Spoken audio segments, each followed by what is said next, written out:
ஒரு ஊர்ல ஒரு துறவி இருந்தார், புத்த சமய துறவி. அந்த ஊர் மன்னன் அவரை பத்தி கேள்விப்பட்டிருக்கான். ஒரு நாள் புறப்பட்டு போனா, துறவியின் பாதங்களை தொட்டு வணங்கினான். அதுக்கப்புறம் சொன்னான், ஐயா, நான் உங்களை அரண்மனைக்கு அழைச்சிட்டு போறதுக்காக வந்திருக்கிறேன். இனிமே நீங்க இங்க எதுக்கு இருக்கணும் அப்படின்னானா. அவன் மனசுக்குள்ள என்ன நினைப்புன்னா, இவர் எங்க வர போறாரு, நான் ரொம்ப எளிமையானவன், எனக்கு எதுக்கு அரண்மனை வாசம்னு சொல்லி விடுவார் அப்படின்னு நினைச்சிருக்கான். ஆனா அந்த துறவி என்ன பண்ணாரு தெரியுமா? அப்படியா, சரி போகலாம், வா, போய் உன் ரதத்தை கொண்டுட்டு வா, அரண்மனைக்கு போகும்பொழுது அதுக்கு தகுந்த மாதிரி ஆடம்பரமா போகணும் அப்படின்னு விட்டாராம். துறவி இப்படி சொன்னதும் அந்த மன்னனுக்கு மனசுக்குள்ள சந்தேகம் வந்துட்டுது. இவர் உண்மையிலேயே துறவி தானா, ஏமாத்து பேர் வழி மாதிரி தெரியுதே அப்படின்னு நினைச்சிருக்கான். இருந்தாலும் இனிமே என்ன பண்றது, சொல்லியாச்சு. ரதத்தை கொண்டுட்டு வந்தான். துறவி ஏறி உக்காந்தார். பக்கத்துல ராஜா. அவரு ரொம்ப உற்சாகமா வரார். இவன் ரொம்ப சோர்ந்து போய் வரான். துறவி மரத்தடியிலேயே வாழ்ந்து பழக்கப்பட்டவர், அரண்மனையில எளிமையா ஒரு இடத்துல உட்காந்துக்குவார் அப்படின்னு நினைச்சான். ஆனா அப்படி இல்ல. அரண்மனைக்கு வந்த உடனே அந்த துறவி அதை கொண்டுட்டு வா, இதை கொண்டுட்டு வான்னு சொல்லி உத்தரவு போட ஆரம்பிச்சுட்டார். அரண்மனையில இருந்தா அரசன மாதிரி இருக்கணும் அப்படிங்கிறார். ராத்திரி பூரா சௌரியமா தூங்கினார். பகல்ல அரண்மனை தோட்டத்துல உலாவ வேண்டியது, நீச்சல் குளத்துல குளிக்க வேண்டியது, இப்படியே பொழுது போக்கிட்டு இருக்கிறார். அந்த அரண்மனையில துறவி மகிழ்ச்சியா இருக்கிறார். மன்னனால அப்படி இருக்க முடியல. அவருக்கு எந்த கவலையும் இல்ல, இவனுக்கு அரசாங்க கவலைகள். துறவி அப்படி இருக்கிறத இவனால தாங்கிக்க முடியல. ஒரு நாள் அவர்கிட்டயே போய், நான் உங்ககிட்ட கொஞ்சம் பேசணும் நானா. துறவி பார்த்தார். நான் இந்த அரண்மனைக்கு வரும்பொழுதே நீ என்னமோ என்கிட்ட கேட்கணும்னு நினைச்ச, ஏன் கால தாமதம், நீ அனாவசியமா உன்னையே தொந்தரவு பண்ணிட்டு இருக்கிற, நீ கவலையா இருக்கேங்கிறது எனக்கு புரியுது. நான் மரத்தடியில இருந்தப்ப கூட என்ன அடிக்கடி சந்திச்சுக்கிட்டு இருப்ப, ஏதாவது விளக்கம் கேட்கறது உண்டு. இங்க வந்த பிறகு என்னை சந்திக்கிறது கூட அபூர்வமா போயிட்டுது. நீ இப்போ என்ன கேட்க போறேங்கிறது எனக்கு தெரியும், இருந்தாலும் கேள் அப்படின்னாராம். வேற ஒண்ணும் இல்லைங்க, இப்போ உங்களுக்கும் எனக்கு என்ன வித்தியாசம், 2 பேரும் அரண்மனையில தான் இருக்கிறோம். நீங்க மகிழ்ச்சியா இருக்கிறீங்க, நான் அப்படி இருக்க முடியல. இவ்வளவுக்கும் நீங்க முன்னாடி இருந்தது மாதிரி இல்ல. தினமும் தங்க தேர் கேட்கறீங்க, உயர்தரமான ஆடைகள் அணிகிறீங்க, சுவையான சாப்பாடு. இப்படி இருக்கிறப்போ உங்களுக்கு எனக்கு என்ன வித்தியாசம்? இதுதான் மன்னனுடைய கேள்வி. இதுக்கு பதில் சொல்றேன், என் கூட புறப்பட்டு வா, இந்த நகரத்துக்கு வெளியில போவோம் அப்படின்னு சொல்லி அரசனை கூப்பிட்டுக்கிட்டு ஊர் எல்லைக்கு சேர்ந்தார் துறவி. அங்க போய் சொன்னார், இத பாருப்பா, இந்த இடத்தை தான் தேடிட்டு இருந்தேன். இனிமே நான் திரும்பி வரப்போறதில்ல. நீ என்னோட வர்றியா, திரும்பி போறியா அப்படின்னார். நான் எப்படிங்க உங்க கூட வர முடியும்? என்னுடைய நாடு, என்னுடைய சொத்துக்கள், மனைவி, மக்கள் எல்லாத்தையும் விட்டுட்டு எப்படிங்க வர்றதுன்னா. இப்ப அந்த துறவி சொன்னார், இப்ப வித்தியாசத்தை தெரிஞ்சுக்கிட்டியா? நான் அரண்மனையில இருந்தேன், எல்லா வித பொருள்களும் உடையவனா இருந்தேன், ஆனா எதையும் சொந்தம் கொண்டாடுறவனா இருக்கல. ஆனா நீ அப்படி இல்ல, எல்லாத்தையும் சொந்தம் கொண்டாடிட்டு இருக்கிற. இதுதான் நமக்குள்ள வித்தியாசம் அப்படின்னு சொன்னார். அரண்மனை ஆடைகளை அப்படியே கலைஞர் அரசங்கிட்ட கொடுத்தார். உன்னுடைய ஆடைகளை நீயே வச்சுக்கோன்னார். அவர் பாட்டுக்கு நடந்து போனார், திரும்பியே பார்க்கல. அரசனுக்கு அப்பதான் தன்னுடைய அறியாமை விளங்குச்சான். இதுல இருந்து நாம புரிஞ்சுக்க வேண்டியது என்னன்னா, இந்த உலகத்துல எத்தனையோ பொருள்கள், அதையெல்லாம் முறையா பயன்படுத்தினா மகிழ்ச்சி. அதை விட்டுட்டு அதுக்கெல்லாம் சொந்தம் கொண்டாட ஆரம்பிச்சா கவலை. நம்ம ஆட்கள் சொந்தம் கொண்டாடுற விதமே தனி. ஒரு ஆளு இன்னொருத்தங்கிட்ட ஒரு கொடை கடன் வாங்கியிருந்தான், திருப்பி கொடுக்கல. கொடைய கொடுத்தவன் கேட்டான், என்கிட்ட கடன் வாங்கினிய கொடை, அதை கொஞ்சம் திருப்பி தர்றியான்னா. அது உனக்கு இப்போ அவசரமா தேவைப்படுதா அப்படின்னு கேட்டான் இவன். எனக்கு தேவைப்படல, அந்த கொடைய நான் யாருகிட்ட வாங்கியிருந்தேனோ அவனுக்கு இப்போ அது அவசரமா தேவைப்படுது அப்படின்னானா அந்த ஆள். அந்த ஆளுக்கு பேச தெரியாது, அவர்கிட்ட கொஞ்சம் எச்சரிக்கையா நடந்துக்கோ அப்படின்னு சொல்றது உண்டு. அப்படின்னா என்ன அர்த்தம்? அவர் இன்னமும் குழந்தையாவே இருக்கிறாரு, இன்னும் பேச்சு வரலன்னு அர்த்தம்? அப்படி இல்ல, அவருக்கு நாகரிகமா பேச தெரியலன்னு அர்த்தம். பேசுறதுங்கிறது மனுஷனால மட்டுமே முடியக்கூடிய ஒரு காரியம். அப்படி இருந்தும் அதோட பெருமையை அவன் இன்னமும் சரியா புரிஞ்சுக்கலன்னு தான் சொல்லணும். அதனாலதான் அவன் அளவுக்கு அதிகமா வார்த்தைகளை கொட்டி போடுறான். அதுக்கப்புறம் அதையெல்லாம் திருப்பி அள்ள முடியாம கிடந்து கஷ்டப்படுறான். கொட்டுன வார்த்தையை அள்ள முடியுமா? ஒருத்தரை இன்னைக்கு பார்த்து முட்டாள்னு திட்டி போடுறீங்க, நாளைக்கு மறுபடியும் அவர்கிட்ட போய் நேத்திக்கு உன்னை முட்டாள்னு சொல்லிவிட்டேன், அந்த வார்த்தையை திருப்பி கொடு, வாங்கிட்டு போயிடுறேன் அப்படின்னு நான் சொல்ல முடியும்? அவன் கோபக்காரனா இருந்தா நேத்திக்கு அதை வேற விதமா உங்களுக்கு திருப்பி கொடுத்துருப்பான். உலகத்துல எவ்வளவோ ஜீவராசிகள் இருக்கு, அதுக்கெல்லாம் வாய் இருக்குது. அந்த வாயெல்லாம் எதுக்கு உபயோகம்? சாப்பிட்றதுக்காக. ஆனா நமக்கு இருக்கிற வாய் சாப்பிட்றதுக்காக மட்டும் இல்லை, பேசுறதுக்காகவும் தான். பேச முடியலன்னா வாய் இருந்தா கூட அது வாயில்லா ஜீவன் தான். ஒரு பையனை பார்த்து அது வாய் உள்ள புள்ள பொழைச்சிக்கும் அப்படின்னா மற்ற பையன்களுக்கெல்லாம் முகத்துல வாயே இல்லைன்னு அர்த்தம். அப்படி இல்லை, அந்த பையன் கொஞ்சம் கெட்டிக்காரத்தனமா பேசுவான்னு அர்த்தம். அதனால எப்படி பேசணும் அப்படிங்கிறத நாம முக்கியமா தெரிஞ்சுக்கணும். இதுக்கு 8 விதமான குறிப்புகளை நம்ம பெரியவங்க சொல்லியிருக்கிறாங்க. பேச்சுக்கு 8 அங்கங்கள் உண்டு அப்படின்னு அவங்க சொல்றாங்க. அதெல்லாம் என்னென்ன அப்படின்னா, உண்மை, நன்மை, அன்பு, நிதானம், இனிமை, ஆழம், சமயம் அறிதல், சபை அறிதல். இந்த 8 தன்மையும் பேச்சில் இருக்கணுமா. இதையே கொஞ்சம் விவரமா சில பேர் போர்டில் எழுதி வச்சிருப்பாங்க. அதாவது எழுத்துலயாவது அதெல்லாம் இருக்கட்டுமே அப்படின்னு நினைச்சு நீங்க கூட சில இடங்கள்ல இதை பார்த்திருக்கலாம். அதாவது உண்மையே பேசுக, நன்மையே பேசுக, அன்பாக பேசுக, நிதானமாக பேசுக, இனிமையாக பேசுக, ஆழமுடையதாக பேசுக, சமயமறிந்து பேசுக, சபை அறிந்து பேசுக, இப்படி எழுதி வச்சிருப்பாங்க. இந்த 8 அம்சமும் சரியா பொருந்தி இருந்தாதான் அது பேச்சு. மற்றதெல்லாம் பேச்சாயிடாது. பேச்சு ஒரு சிறந்த கலை. எல்லாத்தையும் விட பேசாம இருந்தும் பழகணும், அது ரொம்ப முக்கியம். உண்மையே பேசணும். சத்தியத்துக்கு மதிப்பு கொடுக்கறவங்கள தான் சரித்திரம் மதிக்கும். உண்மை பேசினா மட்டும் போதாது, அந்த உண்மையில நன்மை கலந்துருக்கணும். கொலைகாரனுக்கு பயந்துகிட்டு ஒருத்தன் உங்க வீட்டுக்குள்ள ஒளிஞ்சிருக்கிறான். அந்த முரட்டை ஆசாமி கையில அரிவாளோட வந்து அவங்க வந்தானான்னு உங்ககிட்ட கேட்கறான்னு வச்சுங்க. உண்மைதான் உயர்வு தரும் அப்படின்னு நினைச்சுக்கிட்டு, ஆமா உள்ளதான் இருக்கிறான், அடுப்பங்கரையில குதிருக்கு பின்னாடி உட்காந்துருக்கிறான், போய் பிடிச்சிட்டு போங்க அப்படின்னா சொல்லுவீங்க? அது நன்மை இல்லாத உண்மை. அதனால பிரயோஜனம் கிடையாது. அதே மாதிரி உங்க பேச்சில் அன்பு இருக்கணும், நிதானம் இருக்கணும், இனிமை இருக்கணும், சிந்தித்து பேசணும். சமயம் அறிந்து பேசுறதும் முக்கியம். அதை பத்தி நமக்கு வேற யாரும் சொல்லிக் கொடுக்க வேண்டியதில்லை. எந்த நேரத்துல யாருக்கிட்ட எப்படி பேசினா காரியம் நடக்கும் அப்படிங்கிறது நமக்கு நல்லா தெரியும். அது கைவந்த கலை. அவையறிந்து பேசுற திறமை பேச்சாளர்களுக்கு ரொம்ப அவசியம்.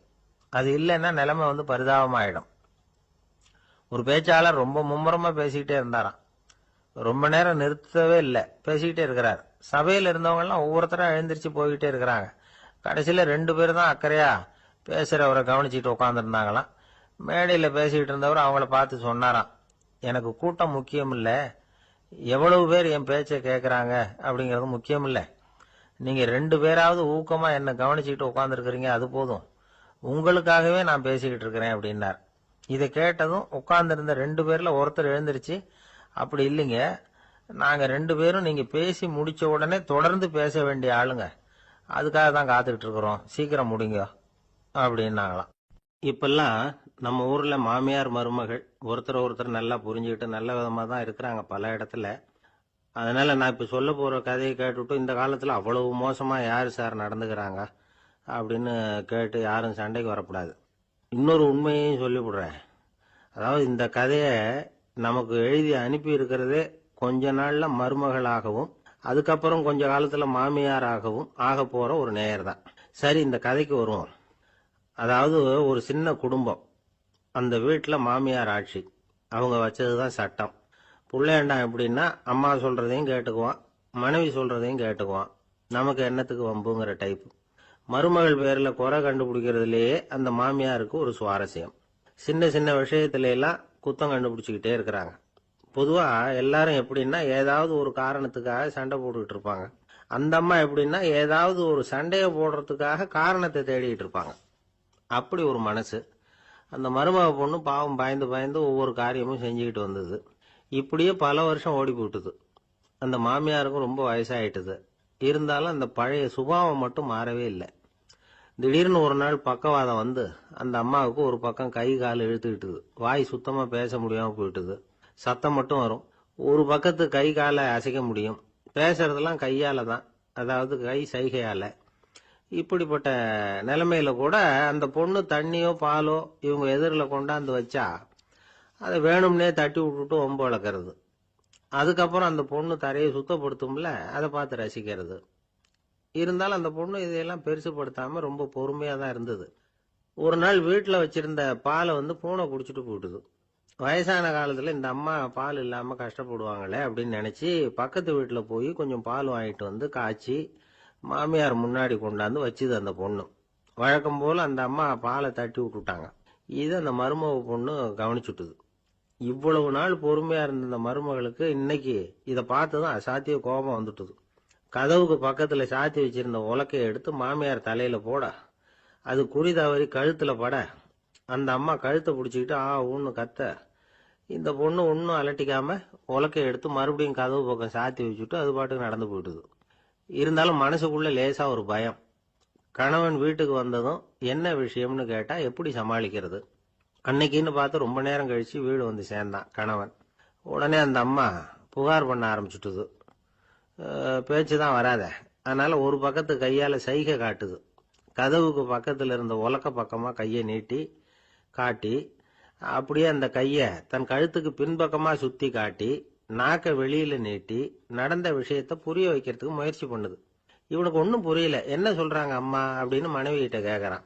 அதுக்கு அந்த பொண்ணு ரொம்ப புத்திசாலித்தனமா, என்னங்க உங்க அம்மா சொல்றது உங்களுக்கு இன்னும் புரியலையா? அவங்க உங்களை பார்த்து என்ன சொல்றாங்கன்னா, ஏண்டா உலக்க மாதிரி நிக்கிற, சாக போற எனக்கு சங்கிலி எதுக்கு, என் கழுத்துல கிடக்குற இந்த சங்கிலியை கழட்டி என் மருமக கழுத்துல போடுறா அப்படின்னு சொல்றாங்க அப்படின்னு தான். ஓ அப்படியா விஷயம்னு சொல்லி அம்மா கழுத்துல இருந்த சங்கிலியை எடுத்து மனைவி கழுத்துல போட்டுட்டு, அம்மா உன் விருப்பப்படியே போட்டாச்சு, இனிமேலாவது நிம்மதியா படுத்து தூங்கு அப்படின்னு சொல்லிவிட்டு உள்ள போயிட்டான். பாத்தீங்களா கதைய? அதனாலதான் மாமியார்கள் சைகை காட்டுறதுன்னா கூட இனிமே ஜாக்கிரதையா இருக்கணும். ஆபீஸ்ல வேலை பார்க்கிற ஒருத்தர் வந்தார். பேசாம ஒரு 10 நாள் லீவு போட்டுடலாமா பாக்குறேன் அப்படின்னார். ஏன்னு கேட்டோம். என்னுடைய மேலதிகாரி ஒரு முசுடு சார், அவர்கிட்ட வேலை பார்க்கறது ரொம்ப கஷ்டமா இருக்குது அப்படின்னார். ஆபீஸ்ல வேலை பார்க்கறவங்க எல்லாம் ஒரு விஷயத்த நல்லா ஞாபகத்துல வச்சுக்கணும். மேலதிகாரிங்கிறவர் ஒரு பெரிய மகான் இல்ல, அவரும் ஒரு மானிட பிறவிதான்.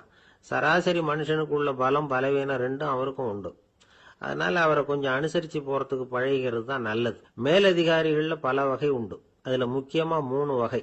அதுல ஒரு வகை எப்படி தெரியுமா? உங்களை ஒரு வேலை செய்யற மெஷினா மட்டுமே நினைக்கக்கூடிய வகை. இவங்கெல்லாம் எப்படின்னா, எங்கேயாவது வெளியூர் போயிருந்தா கூட அங்கிருந்து போன் பண்ணுவாங்க, அந்த வேலை என்னாச்சு இந்த வேலை என்னாச்சு அப்படின்னு. இவங்களுக்கெல்லாம் உங்க நலனை பத்தியோ உங்க குடும்பத்தை பத்தியோ அக்கறை இருக்காது. நீங்க சொல்ற யோசனை எதுவும் இவங்க கிட்ட எடுபடாது. கொடுத்த வேலையை பாரு, நீ எனக்கு புத்தி சொல்ல வேணாம் அப்படிம்பாங்க. இவங்களை அனுசரிச்சு போறதுக்கு ஒரே வழி, இவங்க எதை சொன்னாலும் சரின்னு சொல்லிவிட்டு வேலையை கவனிக்க வேண்டியதுதான். இவங்க கிட்ட வேற எந்த கேள்வியும் கேட்டுக்கிட்டு இருக்கக்கூடாது. ஆமா சாமி போடுறது கௌரவ குறைச்சல் இல்ல, அது ஒரு அலுவலக சௌகரியம், அவ்வளவுதான். இன்னொரு வகையான மேலதிகாரிகள் எப்படி தெரியுமா? இவங்கெல்லாம் ஆபீஸ் வேலையை பத்தி அதிகமா கவலைப்பட்டுக்கிட்டு இருக்க மாட்டாங்க. தங்களுடைய சொந்த இமேஜ் பாதிக்கப்படக்கூடாதுங்கிறதுலயே கவனமா இருப்பாங்க. இவங்கெல்லாம் அடிக்கடி உங்க நலனை விசாரிப்பாங்க. அதே மாதிரி நீங்களும் அவரை விசாரிக்கணும்னு எதிர்பார்ப்பாங்க. இந்த ரக அதிகாரிகளுக்கெல்லாம் புது வருட வாழ்த்து அனுப்பலாம், பிறந்த நாள் வாழ்த்து அனுப்பலாம். அவருக்கு எங்கேயாவது ஒரு பாராட்டு விழா நடந்தா முதல் வரிசையில போய் உட்காந்து உங்க முகத்தை காட்டலாம். ஆபீஸ் வேலையை மட்டுமே பார்க்கிற பணியாளர்கள் இது மாதிரி அதிகாரிகள் கிட்ட நல்ல பேர் வாங்க முடியாது. இன்னொரு வகையான மேலதிகாரிகள் உண்டு. அவங்க எப்படின்னா, ஆபீஸ் வேலையை பத்தியும் கவலைப்பட மாட்டாங்க, தனக்கு கீழே வேலை பார்க்கறவங்கள பத்தியும் கவலைப்பட மாட்டாங்க. எக்காரணம் கொண்டும் தன்னுடைய பொசிஷனுக்கு ஆபத்து வந்துடக்கூடாதுன்னு நினைக்கக்கூடியவங்க இவங்க. இவங்களால கடுமையான வேலை செய்யவும் முடியாது, தீர்மானிக்கவும் முடியாது.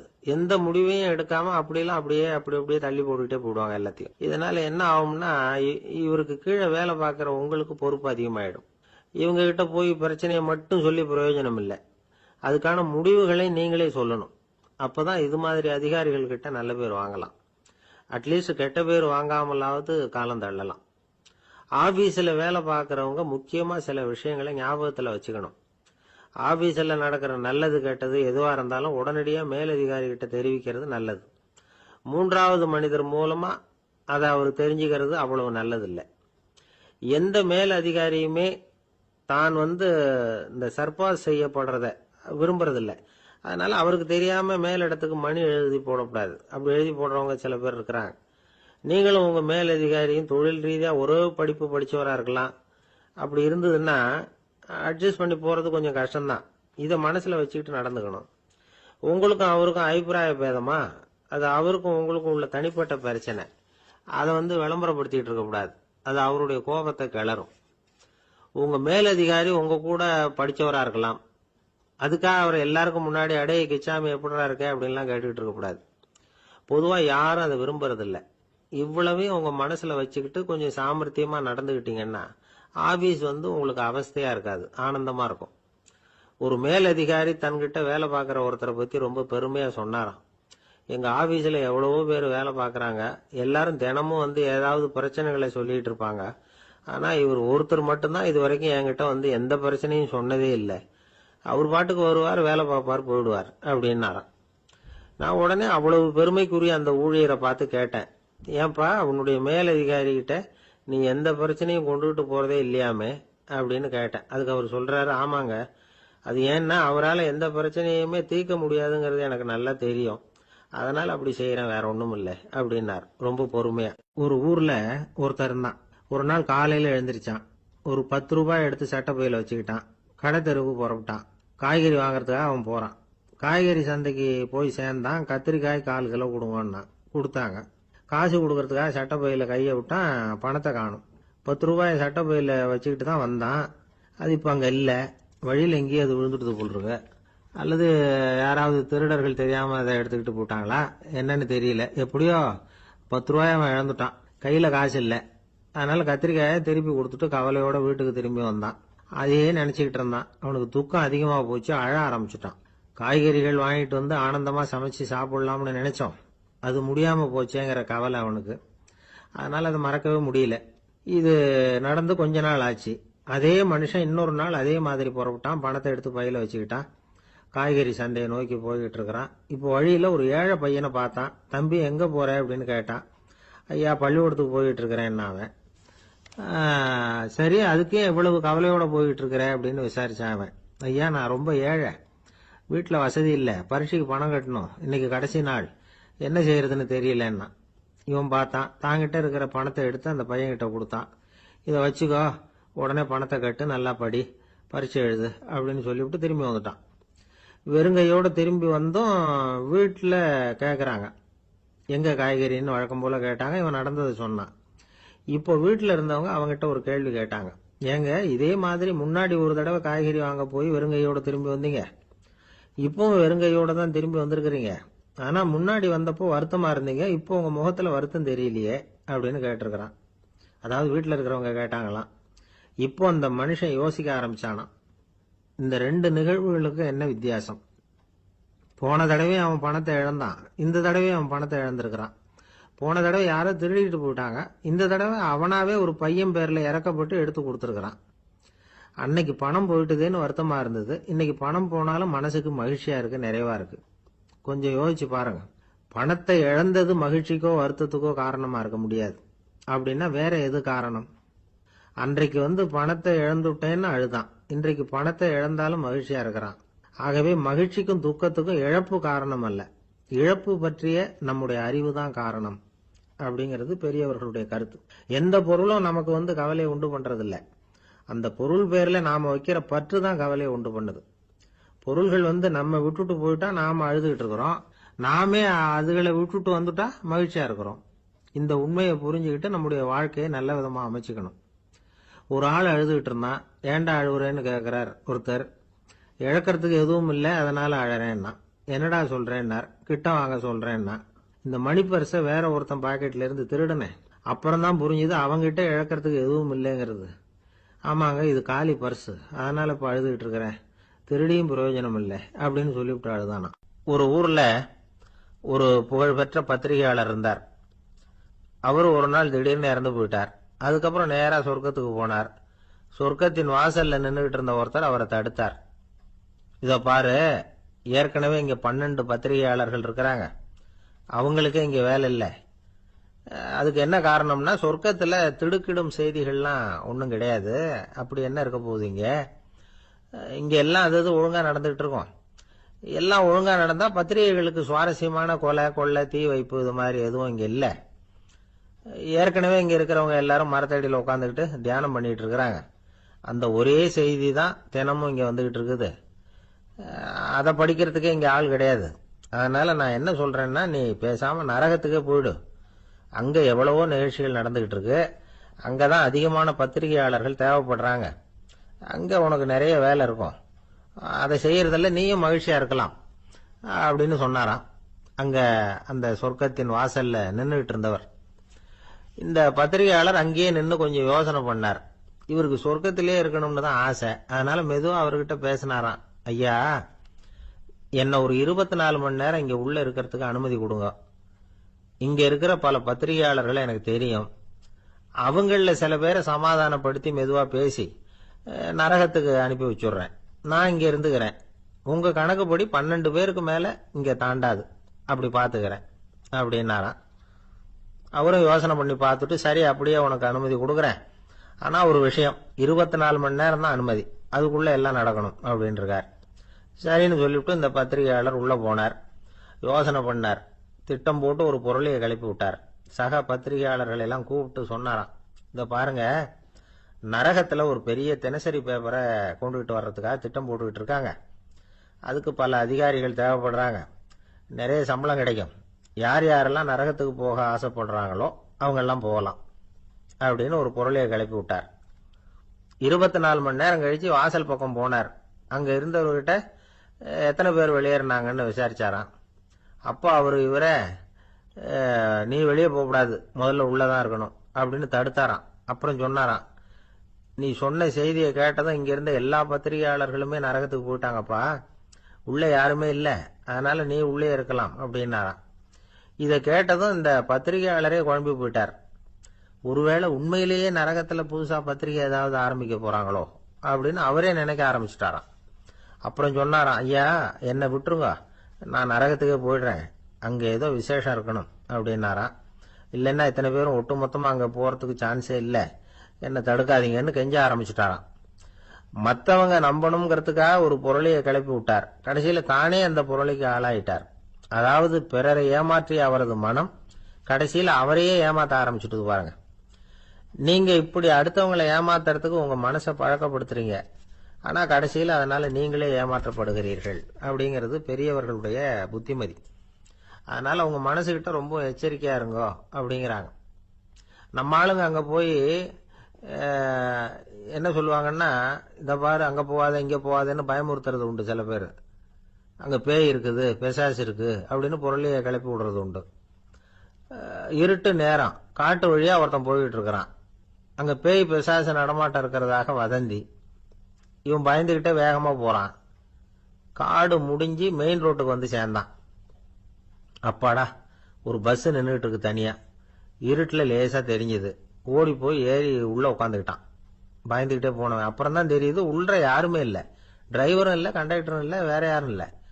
இவனுக்கு பேய் பயம் அதிகமா போட்டுது. ஏன்னா நடு ராத்திரி. இந்த நேரம் பார்த்து அந்த பஸ் தானே நகர ஆரம்பிச்சுதான். இவனுக்கு இன்னும் பயம் அதிகமா போட்டுது. ஏன்னா டிரைவர் சீட்டு காலியா இருக்கு, பஸ் நகருது. இவன் உடம்பு பூரா நடுங்க ஆரம்பிச்சுட்டுது. வீல்னு கத்தலாமான்னு பார்த்தான். அந்த நேரம் பார்த்து அவன் தோல்ல ஒரு கை விழுந்துதான். திடுக்கிட்டு திரும்பி பார்த்திருக்கிறான். அங்க டிரைவர் நிக்கிறார். அவரு சொன்னாராம், ஏன்பா ஏற்கனவே பஸ் பிரேக் டவுன், நாங்கெல்லாம் பின்னாடி இறங்கி நின்று தள்ளிட்டு இருக்கிறோம், நீ மட்டும் ஜாலியா ஏறி உக்காந்துக்கிட்டியா, இறங்கி வந்து தள்ளப்பா அப்படின்னாராம். இருட்ட கண்டா பயம் உண்டாவதே அது ஏன்? இப்படி ஒரு கேள்வியை ஒரு பெரியவர்கிட்ட கேட்டாங்க. அதுக்கு அவர் பதில் சொல்றார், மனிதனுடைய ஆதிகால வாழ்க்கையில தொற்றிக்கொண்ட பயம் இது வேரூன்றி இருக்குது, இன்னமும் போகல. 50,000 வருஷங்களுக்கு முன்னாடி மனுஷன் குகைகள்ல வாழ்ந்தான். பகல்ல பயம் இருக்காது, ராத்திரியில மிருகங்கள் தாக்கும், கொல்லும், நிம்மதியா தூங்க கூட முடியாது. அதனால இந்த மனுஷனுக்கு இரவுன்னா மரணம், பயம் அப்படின்னு பழகி போச்சு. மனிதர்களுடைய எல்லா மனசையும் சேர்த்து மொத்தமா ஒரு மனசு உண்டு. மனிதர்களுடைய நினைவு இந்த மொத்த மனசுல பதிஞ்சிருக்கு, பரவுது. இந்த மொத்த மனசுல இருட்டு பற்றிய பயம் பதிந்து நீடிக்குது அப்படிங்கிறார் அவர். இந்த காலத்துல இரவை பகலாக்கிறதுக்கு எவ்வளவு விளக்குகள்லாம் வந்தாச்சு. ராத்திரியிலேயும் மிருகங்கள் தாக்குங்கிற நிலைமை இல்ல. பாதுகாப்பான வீடுகள், விலங்குகளும் விலகி போயிட்டு, விலங்குகள்லாம் விலகி போயிட்டு, வீடுகளும் பாதுகாப்பா இருக்குது. சரி, இருந்தாலும் அந்த பழங்கால பயம் இருட்டு பயம் இன்னமும் மனுஷனை விட்டு போகல. இன்னொரு விஷயம் என்னன்னா, இருட்டுல இருந்து வெளிச்சத்துக்கு வராத மனிதர்கள் இன்னைக்கு அதிகம். ஒரு ஆளு ஆத்துக்கு மீன் பிடிக்கிறதுக்காக போனான், இன்னும் விடியல. அதுக்குள்ள வலையை எடுத்துட்டு கிளம்பி போயிட்டான். வெளிச்சம் வர்றதுக்கு முன்னாடியே போய் சேர்ந்துட்டான். விடிகிற வரைக்கும் என்ன பண்றது, சும்மா கரையிலேயே உட்காந்து காலாட்டிட்டு இருக்கிறான். காலில் ஏதோ ஒரு சின்ன மூட்டை தட்டுப்பட்டது. இருட்டுல அது என்னன்னு சரியா தெரியல. மூட்டைக்குள்ள சின்ன சின்ன கல்லா நிறைஞ்சி இருக்குது. சும்மா பொழுது போகணுமேங்கிறதுக்காக இவன் அந்த மூட்டைக்குள்ள இருந்து ஒவ்வொரு கல்லா எடுத்து ஆத்துல வீசிக்கிட்டு இருக்கிறான். விடிகிற வரைக்கும் வேற வேலை இல்லைங்கிறதுனால இப்படி செஞ்சுக்கிட்டே உட்காந்துருக்கிறான். கிழக்க மெதுவா வெளிச்சம் தெரிய ஆரம்பிச்சது. பொழுது விடியறதுக்கான அறிகுறி. இதுக்குள்ள அந்த மூட்டையில இருந்த எல்லா கல்லையும் எடுத்து வீசி எறிஞ்சுட்டான். கடைசியா ஒரே ஒரு கல்லு மட்டும்தான் கையில பாக்கி இருந்தது. வெளிச்சம் வந்ததும் அந்த கல்லை பார்த்தான். அப்படியே திகைச்சு போயிட்டான். அடடா, இது வரைக்கும் தெரியாம தப்பு பண்ணிட்டோமே அப்படின்னு நினைச்சான். ஏன் தெரியுமா? அவன் கையில இருந்தது வெறும் கல்லு இல்ல, விலை வசந்த ரத்தன கல்லு. இருட்டுல என்னன்னு புரியாததுனால மூட்டையில இருந்த எல்லா ரத்தன கல்லையும் ஆத்துல வீசி எறிஞ்சிருக்கிறான். இப்போ அவனுக்கு அழுகையே வந்துரும் போல இருந்தது. வாழ்க்கையை வசதி ஆக்கிக்கிறதுக்கான வாய்ப்பு அவனுக்கு இருந்தது. இருந்தாலும் இருட்டுல அதை இழந்துட்டான். அந்த வகையில அவனுக்கு கொஞ்சம் அதிர்ஷ்டம் இருந்திருக்குது. அதாவது ஏதோ ஒரு வகையில இருந்திருக்குது. அதனாலதான் அந்த கடைசி கல்ல எரியறதுக்குள்ள வெளிச்சம் வந்துட்டுது. பல பேருக்கு அந்த அளவு கூட அதிர்ஷ்டம் வர்றது இல்ல. எல்லாத்தையும் வீசினதுக்கு அப்புறம் தான் வெளிச்சம் வரும். என்னன்னு விவரம் தெரியாமலே எழுந்திரிச்சு வந்துருவாங்க. வாழ்க்கைங்கிறது ஒரு பெரிய புதையல். அதை புரிஞ்சிக்காம மனுஷன் அதை வீசி எரிஞ்சுக்கிட்டு இருக்கான் அப்படிங்கிறது தான் பெரியவங்க கருத்து. சில பேருக்கு புரிஞ்சுக்கிற நேரம் வரும், அதுக்குள்ள வாழ்நாள்லாம் ஓடி போயிருக்கும். அதுக்கப்புறம் என்ன பண்றது?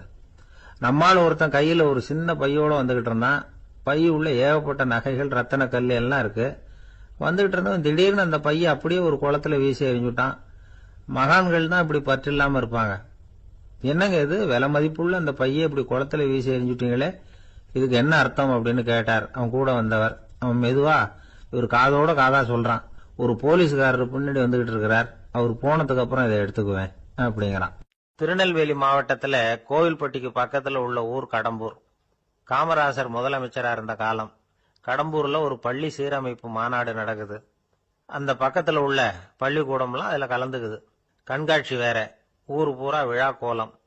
மறுநாள் மாநாடு நடக்க போகுது. ஆனா முதல் நாளே மழை பிடிச்சுக்கிட்டுது. மறுநாளும் அது விடாம பேஞ்சுக்கிட்டு இருக்குது. காமராசர் காலையில இருந்து பல்வேறு நிகழ்ச்சிகள்ல கலந்துகிட்டு சாயந்தரமா கடம்பூருக்கு வந்து சேர வேண்டியவர். மழை பெஞ்சுக்கிட்டு இருக்கிறதுனால நிகழ்ச்சி ரத்தாயிடுமோ என்னமோ அப்படின்னு எல்லாரும் சந்தேகப்பட்டுக்கிட்டு இருக்கிறாங்க. அவர் கோவில்பட்டி பயணிகள் விடுதியில இருக்கிறார். கடம்பூர்ல இருந்து சில பேர் போய் அவரை சந்திக்கிறாங்க. மழை பெஞ்சுக்கிட்டு இருக்குதே, என்ன செய்யலாம் அப்படின்னு கேக்குறாங்க. மழை பெஞ்சா நல்லது தானே, அதுக்காக மாநாட்டை எதுக்காக ரத்து செய்யணும்? ஆசிரியர்கள் எவ்வளவு கஷ்டப்பட்டு ஏற்பாடு பண்ண மாநாடு, கட்டாயம் வந்துடுறேன் அப்படின்னாராம் காமராசர். உடனே புறப்பட்டார். மழையை பொருட்படுத்தாத மக்கள் கூட்டம். அது கலையாம காத்துக்கிட்டு இருக்கிறாங்க அவ்வளவு பேரும். தலைவர் வந்துட்டார்னு தெரிஞ்சது ஜனங்களுக்கு ஏகப்பட்ட உற்சாகம். ஜனங்கள் அவ்வளவு உற்சாகமா வரவேற்றாங்க. மாநாடு ஆரம்பமாச்சு. மலர் மாலைகள் மலை மாதிரி குவிய ஆரம்பிச்சுட்டுது. வரிசையா ஒவ்வொரு கல்வி நிலையம் சார்பாகவும் வரவேற்பு பத்திரம் வாசிச்சு கொடுக்கறாங்க. என்ன வாசிக்கிறாங்கிறத காமராசர் கூர்ந்து கவனிக்கிறார். ஏகப்பட்ட புகழ் மொழிகள். ரொம்ப பாராட்டி புகழ்ந்து என்னென்னமோ வாசிச்சுக்கிட்டு இருக்கிறாங்க. கொடை வள்ளலே, குணக்குன்றே, மலையே, கடலே, இப்படி தமிழ் மொழியில பாராட்டுறதுக்கு எத்தனை வார்த்தைகள் உண்டோ அத்தனையும் அதுல சேர்த்திருக்கிறாங்க. காமராசர் பொறுமை இழந்துட்டார். போதும் போதும், உங்க எல்லாரையும் பார்த்து 2 வார்த்தை பேசிட்டு போறதுக்காக தான் நான் வந்திருக்கிறேன். எல்லாரும் மழையில சிரமப்பட்டு நின்றுகிட்டு இருக்கிறீங்க. இப்படி என்ன புகழ்ந்து படிச்சுக்கிட்டே இருந்தா எப்படி அப்படின்னாராம். அதுக்கப்புறம் பேசி முடிச்சிருக்கிறார். மாநாட்டு நிகழ்ச்சிகள் முடிஞ்சதும் இன்னொரு நிகழ்ச்சியில கலந்துக்கிறதுக்காக புறப்பட்டாராம். ஒரு திறந்த ஜீப்ல அவரை ஊர்வலமா அழைச்சிக்கிட்டு போயிருக்கிறாங்க. தெருவில் 2 பக்கமும் ஏகப்பட்ட கூட்டம். அங்கங்க ஜீப்பை நிறுத்தி ரோஜா மாலை, ஜருக மாலை இப்படி போட்டுக்கிட்டே இருக்கிறாங்க. அதையெல்லாம் அப்படி அப்படியே வாங்கி அங்கங்க நின்றுகிட்டு இருந்த குழந்தைகள்கிட்டையும் தாய்மார்கள்கிட்டையும் கொடுத்துக்கிட்டே போறார். அந்த சமயத்துல கூட்டத்துக்கு அப்பால ஒரு பெரியவர் கையில ஒரு மல்லிகை சரத்தோட நின்றுட்டு இருக்கிறார். அவரால் முண்டி அடிச்சுக்கிட்டு முன்னால வர முடியல. காமராசர் இதை கவனிக்கிறார். அவ்வளவுதான், உடனே நிறுத்தப்பா வண்டிய அப்படிங்கிறார். ஜீப்பு நிக்குது. டிரைவரை பார்த்து, அதோ பார், அங்க ஒருத்தர் நிக்கிறார் பார், அவர் இங்க அழைச்சிட்டு வா அப்படின்னாராம். கூட்டம் வழி விடுது. அந்த பெரியவரை கிட்டத்துல அழைச்சிட்டு வர்றாங்க. காமராசர் அவரை பார்த்து, வாங்க வாங்க, நல்லா இருக்கீங்களா அப்படின்னு சத்தம் போட்டு உற்சாகமா விசாரிக்கிறாராம். பெரியவர் கண்கள்ல கண்ணீர். பேச்சு வரல. மல்லிகை சரத்தை அவருக்கு போடுறார். கொஞ்ச நேரம் அவர்கிட்ட பொறுமையா பேசிக்கிட்டு இருந்துட்டு அவரை அனுப்பி வைக்கிறார் காமராசர். பெரியவர் போனதுக்கு அப்புறம் காமராசர் பக்கத்துல இருந்தவங்க கிட்ட சொல்றார் அந்த பெரியவரை பத்தி. அந்த காலத்துல ரொம்ப கஷ்டப்பட்டவர் இவரு, ஜெயிலுக்கு போனவர் அப்படின்னு ரொம்ப உருக்கமா நெகிழ்ந்து போய் சொல்றார். இதுல ஒரு விஷயத்த கவனிங்க. தன்னை புகழ்ந்து படிக்கப்பட்ட வாழ்த்து மடலை படிக்க வேணாம்னு தடுத்து நிறுத்தினார். எங்கேயோ ஒரு மூலையில கையில ஒரு 4 முழம் மல்லிகை சரத்தோட ஒதுங்கி நின்றுகிட்டு இருந்த அந்த தொண்டரை அவ்வளவு பெரிய கூட்டத்துக்கு நடுவுலையும் தேடி கண்டுபிடிச்சு கிட்டத்துல கூப்பிட்டு அவர் கொடுத்த அன்பு மாலையை வாங்கி கழுத்துல போட்டுக்கிட்டார். அதுதான் காமராசர். தோல்விகள் கூட அவரை கொஞ்சம் கூட பாதிச்சதில்லை. ஒரு பொது தேர்தலில் அவர் தோத்து போறார். தொண்டர்கள்லாம் அழறாங்க. அதுல ஒருத்தர் மெதுவா காமராசர் கிட்ட போய், என்ன தலைவரே, நீங்க கூட தோத்து போயிட்டீங்களே அப்படின்னு கலக்கமா சொல்லி இருக்கிறார். அதுக்கு காமராசர், நான் கூட தோத்து போறதுக்கு பேர் தான்ப்பா ஜனநாயகம் அப்படின்னாராம். ஒரே ஒரு ஊர், அந்த ஊருக்கு பேரு கொடையாளிப்பட்டி. அந்த பேருக்கு தகுந்த மாதிரி தான் அந்த ஊர் மக்களும். யார் என்ன கேட்டாலும் இல்லைன்னு சொல்லாம கொடுப்பாங்க. கொடையாளிகள் நிறைந்த ஊர். இனாமா மட்டும் இல்ல, கடனாவும் பணம் கொடுப்பாங்க. யாருக்காவது அவசரமா பணம் தேவைப்பட்டதுன்னு வச்சுக்கோங்க, அந்த ஊருக்கு போய் வாங்கிக்கலாம். பத்திரம் தேவையில்லை, சாட்சி தேவையில்லை, ஜாமீன் தேவையில்லை, எந்த உத்தரவாதமும் கேட்காம பணம் கொடுத்துருவாங்க. நம்மால் ஒருத்தனுக்கு பணம் தேவைப்பட்டது. சொந்த பந்தம்லாம் கேட்டு பார்த்தா யாரும் கொடுக்கற வழியா தெரியல. எல்லாரும் அவங்கவுங்க சௌரியத்தை பாக்குறவங்க, அடுத்தவங்க சௌரியத்தை பத்தி கவலைப்படாதவங்க. இவன் எல்லாரையும் கேட்டு பார்த்துட்டு சோர்ந்து போய் உக்காந்துட்டான். அந்த நேரம் தான் கொடையாளிப்பட்டியை பத்தி கேள்விப்பட்டான். அப்படி ஒரு ஊர் இருக்கிறது தெரிஞ்சதும் அந்த ஊருக்கு வழி கேட்டுக்கிட்டு ஒரு நாள் புறப்பட்டு போனான். வயல்காட்டு வழியா போக வேண்டியிருந்தது. மெதுவா நடந்து ஊர் எல்லைக்கு வந்துட்டான். 2 பக்கமும் விவசாய வேலைகள் மும்முரமா நடந்துகிட்டு இருக்குது. ஏர் உழுதுகிட்டு இருக்கிறாங்க. அப்ப அங்க ஒரு ஆளை பாம்பு கடிச்சுட்டுது. பக்கத்துல வேலை செஞ்சுக்கிட்டு இருந்தவங்க ஓடி வந்தாங்க. அவசரமா செய்ய வேண்டிய முதல் உதவியெல்லாம் செஞ்சு பார்த்தாங்க. பலன் இல்லை. அந்த ஆள் செத்து போட்டான். அவன் செத்து விட்டான்னு தெரிஞ்சதும் அவனை தூக்கி வரப்பு மேல போட்டுட்டு எல்லாரும் அவங்கவுங்க வேலையை கவனிக்க ஆரம்பிச்சிட்டாங்க. அங்க ஒரு ஆளு இவனை பார்த்து சொன்னான், ஐயா, நீங்க போற வழியில இவன் சொந்தக்காரன், இவனுக்கு சோறு கொண்டுகிட்டு வருவான், இவன் இங்க செத்துட்டான்னு அவன்கிட்ட சொல்லிவிடுங்க அப்படின்னா. இவனுக்கு ரொம்ப ஆச்சரியம். என்னடா இது, பாம்பு கடிச்சுட்டுதுன்னதும் பதறி அடிச்சுக்கிட்டு ஓடி வந்தாங்க, செத்துட்டான்னதும் பேசாம தூக்கி போட்டுட்டு போயிட்டாங்க அப்படின்னு நினைச்சுக்கிட்டே நடந்து போறான். எதிரில் சோறு கொண்டுகிட்டு ஒரு ஆள் வந்தான். இவன் விவரத்தை சொன்னான். அங்க உங்க சொந்தக்காரன் பாம்பு கடிச்சு செத்து போட்டான் அப்படின்னா. அவன் கொஞ்ச நேரம் அமைதியா நின்னான். அதுக்கப்புறமா அங்கேயே வரப்புல உட்காந்து கொண்டுகிட்டு வந்த சோத்தை தானே சாப்பிட்டு முடிச்சான். பேசாம எழுந்திரிச்சு திரும்பி போயிட்டான். கொஞ்சம் கூட பதறல, அழல. இப்படியும் ஒரு ஊரா அப்படின்னு நினைச்சு ஆச்சரியப்பட்டுக்கிட்டே இவன் ஊருக்குள்ள போனான். ஒரு பெரிய மனுஷனை பார்த்து பணம் கேட்டான். அவரும் இவனோட பேரையும் ஊரையும் மட்டும் விசாரிச்சுக்கிட்டு தேவையான பணத்தை கொடுத்துட்டார். பணத்தை வாங்கிட்ட பிறகு தன்னுடைய மனசை அரிச்சுக்கிட்டு இருந்த அந்த விஷயத்தை பத்தி கேட்டான். ஐயா, வழியில ஒருத்தன் செத்துட்டான், அவனை அப்படியே தூக்கி வரப்புல போட்டுட்டு எல்லாரும் வயல்வெளி வேலைகளை பார்த்துக்கிட்டு இருக்கிறாங்களே அப்படின்னா. இதுக்கு அந்த பெரியவர் சொன்னார், ஆமா, அப்படித்தான் செய்வோம். வேலை முடிஞ்சு வீட்டுக்கு திரும்புறப்போ அவனை தூக்கிட்டு வந்து அடக்கம் பண்ணிடுவோம் அப்படின்னார். ரொம்ப ஆச்சரியமா இருக்கு அப்படின்னா. ஏன் உங்க ஊர்ல யாராவது செத்துட்டா என்ன பண்ணுவீங்க அப்படின்னு கேட்டார். என்ன இப்படி கேக்குறீங்க, எங்க ஊர்ல எல்லாம் பணத்தை தூக்க விட மாட்டாங்க, ஒப்பாரி வைப்பாங்க, கட்டி புரண்டு அழுது புலம்பி தீத்துருவாங்க அப்படின்னா. இவன் பெரியவர் பார்த்தார். அவங்கிட்ட கொடுத்த பணத்தை லபக்குன்னு பறிச்சுக்கிட்டார். திருப்பி வாங்கிட்டார். இவன் பதறி போய் நிக்கிறான். அவரு சொன்னார், பணத்தையே விட மாட்டேன்னு கட்டுப்பிடிச்சு அழுதா நான் கொடுத்த பணத்தை மட்டும் எப்படி திருப்பி கொடுக்க போற, போயிட்டு வா அப்படின்னு விரட்டி விட்டாராம். இந்த கதையை நண்பர் ஒருத்தர் சொன்னார். கதை வேடிக்கையா தெரிஞ்சா கூட இதுல கருத்து உண்டு. பணம் பிணம் இது ரெண்டையுமே விடுறதுக்கு அவ்வளவு சுலபமா மனம் வர்றதில்லை. இந்த 2 விஷயங்கள்லயும் அறிவார்ந்த செயல்பாடு தேவை. ஒரு பேருந்து மரத்துல மோதி விட்டது. எல்லாரும் அடிபட்டு முனைகிட்டு கிடக்குறாங்க. டிரைவர், கண்டக்டர் இவங்களுக்கும் அடி. அவங்களும் ஒரு பக்கம் கிடக்குறாங்க. ஒரு மூலையில கிடக்குற ஒருத்தன் மெதுவா முக்கி முனகி கண்டக்டர் கண்டக்டர்னு சத்தம் போடுறான். கண்டக்டர் மெதுவா நகர்ந்து அவங்கிட்ட போய் என்னன்னு விசாரிக்கிறார். அவன் ரொம்ப சிரமப்பட்டு வாயை திறந்து ஒரு 15 காசு சில்லற பாக்கி அப்படின்னானான். ஒரு கடற்கரை ஓரம், அங்க ஒரு சின்ன கிராமம். அந்த கிராமத்துல ஒரு சின்ன பள்ளிக்கூடம். கடற்கரை ஓரத்துல உள்ள ஒரு விடுதியில ஓய்வுக்காக ஒருத்தர் வந்து தங்கி இருக்கிறார். பள்ளிக்கூடத்துல ஏதோ விழா நடக்கிறது மாதிரி தெரிஞ்சது. உடனே அவர் அந்த பக்கமா வந்தார். இங்க என்ன நடக்குதுன்னு விசாரிச்சார். பள்ளி ஆண்டு விழா நடக்குதுன்னாங்க. உடனே போனார். கண்காட்சி ஒன்று வச்சிருந்தாங்க.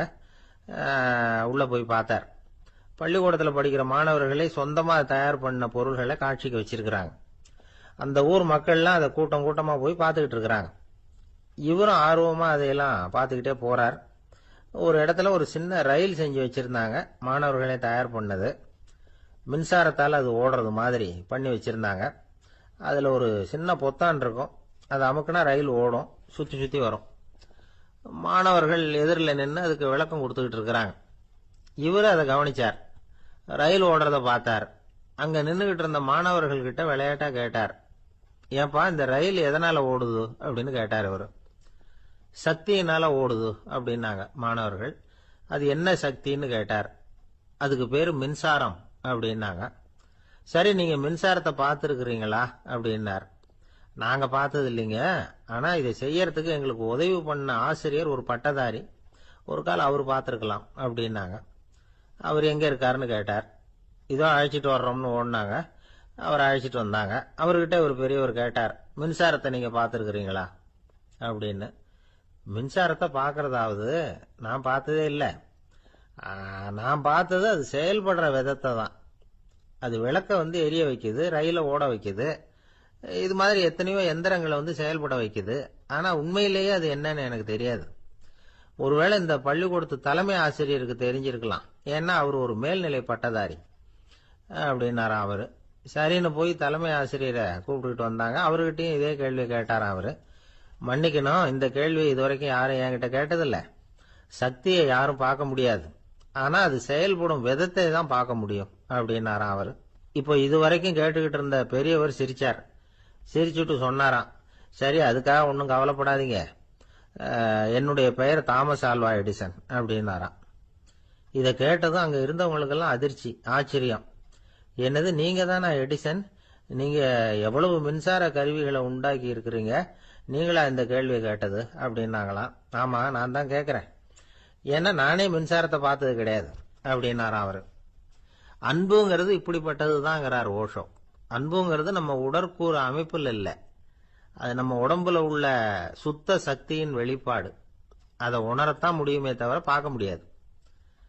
அன்பே உன்னை நான் என் இருதயத்தில் வச்சிருக்கிறேன் அப்படின்னு எல்லாம் சொல்லுவான். இதெல்லாம் சும்மா. இது டாக்டர்கள் சொல்ற இருதயம் கிடையாது. அது ரத்தத்தை தள்ளுகிற ஒரு கருவி, அவ்வளவுதான். ஞானிகள் சொல்லுகிற இதயம் வேற, அது கண்ணுக்கு புலப்படாத ஒரு சக்தி. என்னுடைய இதயம் ரொம்ப விசாலமானது சார் அப்படின்னார் ஒருத்தர். அப்படிங்களான்னு ரொம்ப மரியாதையா, ஆமாங்க டாக்டர் அப்படிதான் சொல்றார், கொஞ்சம் வீங்கி போய் பெருசா இருக்குதான் அப்படின்னார். ஒரு நண்பர்கிட்ட பேசிக்கிட்டு இருந்தேன். அவருடைய உறவினர் ஒருத்தர் ஒரு நேர்முக தேர்வுக்கு போயிருந்தாராம், இன்டர்வியூக்கு. ரொம்பவும் பொறுப்பாகவும் கவனமாகவும் செயல்பட வேண்டிய பதவிக்கான நேர்காணல் அது. இவர் எழுத்து தேர்வுல ஏராளமான மதிப்பெண்கள் வாங்கிவிட்டார், அதனால அதை பத்தி கவலை இல்லை. இப்ப நேர்முக தேர்வுல தேர்வு பெறணும். ஏராளமான சான்றிதழ்கள் வச்சிருந்தார். நேர்காணல்ல கேட்கப்பட்ட எல்லா கேள்விகளுக்கும் சரியான பதில தான் சொன்னார். இருந்தாலும் பாருங்க, அந்த நேர்முக தேர்வுல அவர் தேர்ந்தெடுக்கப்படலை. என்ன காரணம் அப்படின்னு பின்னாடி விசாரிச்ச போதான் விவரம் தெரிஞ்சுதான். அது என்ன ஆயிருக்குதுன்னா, அந்த நேர்காணலின் போது இவர் நடந்துகிட்ட முறையில சில தவறுகள் நடந்து போச்சான். முக்கியமா 2 தவறுகள். ஒன்னு, அவங்க ஒரு கேள்வியை கேட்டு முடிக்கிறதுக்குள்ளேயே இவர் பதில் சொல்ல ஆரம்பிச்சுட்டாராம். ரெண்டாவது என்னன்னா, இவர் நாற்காலியில தாராளமா இயல்பா சாஞ்சி உட்காராம நாற்காலி முனையில உட்கார்ந்து இருந்தாராம். இந்த 2 விதமான செயல்பாடுகளும் இவர் அவசரப்படுறவர், பதற்றப்படுறவர் அப்படிங்கிறதுக்கான அடையாளங்கள். அதாவது கேள்வியை கேட்டு முடிக்கிறதுக்குள்ளேயே முந்திக்கிட்டு பதில் சொல்றது. ரெண்டாவது, நாற்காலியில இயல்பா தாராளமா உட்காராம நாற்காலி முனையில உட்கார்றது. பார்க்க போற வேலைக்கு அவசரம், பதற்றம் இது 2 இருக்கப்படாதான். அதனால மார்க் இருந்தும் சர்டிபிகேட் இருந்தும் அந்த வேலை வாய்ப்பு அவருக்கு கிடைக்கல. வேலை கொடுக்கறவங்க நம்ம கிட்ட இருந்து என்னதான் எதிர்பார்க்கறாங்க, இதை தெரிஞ்சு வச்சுக்கிறது நல்லது.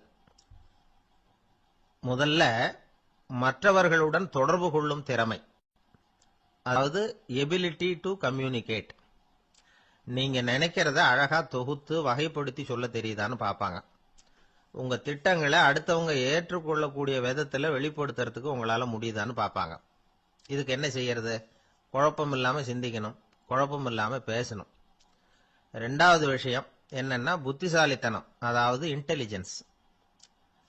ஏத்துக்க போற வேலையை நல்ல விதமா செய்ய முடியுமா உங்களால, அதை எந்தெந்த வழியில செய்யலாம் அப்படிங்கறத உங்களால தீர்மானிக்க முடியுமா, அந்த வேலைக்கான புது புது யோசனைகளை உங்களால சொல்ல முடியுமா அப்படின்னு பார்ப்பாங்க. இது இன்டெலிஜென்ஸ். மூணாவது தன்னம்பிக்கை, அதாவது செல்ஃப் கான்பிடன்ஸ். உங்களுக்கு அது உண்டா அப்படிங்கறத கவனிப்பாங்க. எந்த சூழ்நிலையையும் சமாளிக்கணும், எப்படிப்பட்ட மனிதர்களையும் சமாளிக்கிற தைரியம் வேணும், அடுத்தவங்களை நமக்கு சாதகமா திருப்பக்கூடிய தன்னம்பிக்கை வேணும். நாலாவது பொறுப்புகளை முன்வந்து ஏற்றுக்கொள்ளுதல், வில்லிங்னஸ் டு அக்செப்ட் ரெஸ்பான்சிபிலிட்டி.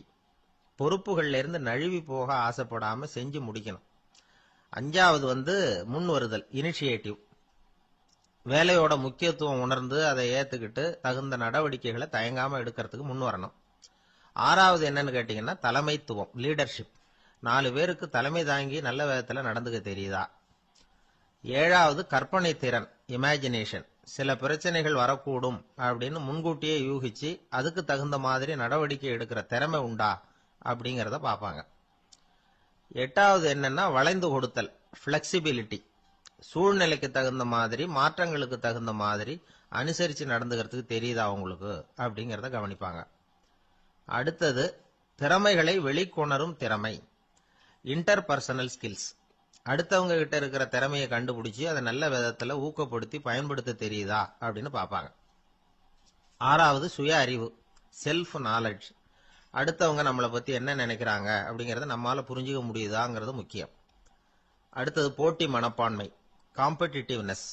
அடுத்தவங்களை ஒப்பிட்டு பார்த்து அதை விட ஒரு படி மேல வரணுங்கிற குணம் வேணும். இதுக்கு அடுத்தது என்னன்னா குறிக்கோளை வெல்லுதல், கோல் அச்சீவ்மெண்ட். குறிக்கோளை சவாலா எடுத்துக்கிட்டு அதை அடையணும். அப்புறம் வேறுபட்ட திறமைகள், ஒகேஷனல் ஸ்கில்ஸ். பதவிக்கு வேண்டிய திறமைகள் தவிர மற்ற திறமைகள் எதுவும் உண்டாங்கிறது முக்கியம். நமக்கு வேலை கொடுக்கணும்னு நினைக்கிறவங்க நம்ம கிட்ட இருந்து இவ்வளவும் எதிர்பார்ப்பாங்க. அதுக்கு தகுந்த மாதிரி நம்மளை நாமே தயார்படுத்திக்கணும். எனக்கு வேண்டப்பட்ட ஒருத்தர் ஒரு இன்டர்வியூக்கு போயிட்டு வந்தார், நேர்காணலுக்கு. எப்படி இருந்தது இன்டர்வியூன்னு விசாரிச்சேன். நான் போனேன். அவர் கேட்ட எல்லா கேள்விக்கும் அவர் எதிர்பார்த்தது மாதிரியே எல்லா பதிலையும் சொன்னேன். கடைசியா நான் எதிர்பார்க்காத ஒரு தகவலை அவர் சொன்னார் அப்படின்னார். என்னன்னு கேட்டேன். அவரும் என்ன மாதிரியே இன்டர்வியூக்கு வந்தவர் தானா, சும்மா என்ன கேள்வி கேட்டுக்கிட்டு உட்காந்துருந்தாரா அப்படின்னார். அதனால ஒரு நேர்காணலுக்கு போறதுக்கு முன்னாடி என்ன எதிர்பார்க்கறாங்க அப்படிங்கறத தெரிஞ்சுக்கிட்டு போனா வெற்றி நிச்சயம். 2 பேர் சுவாரஸ்யமா பேசிட்டு இருக்கிறப்போ குறுக்க புகுந்து தொந்தரவு பண்றதுக்குன்னே சில பேர் இருப்பாங்க. அது ரொம்ப இடைஞ்சலா இருக்கும். இதே மாதிரி மின்காந்தம் கூட குறுக்க புகுந்து தொந்தரவு பண்ணும். கடைசியில் அது ஒரு பெரிய இடைஞ்சல கொண்டாந்து விட்டுரும்.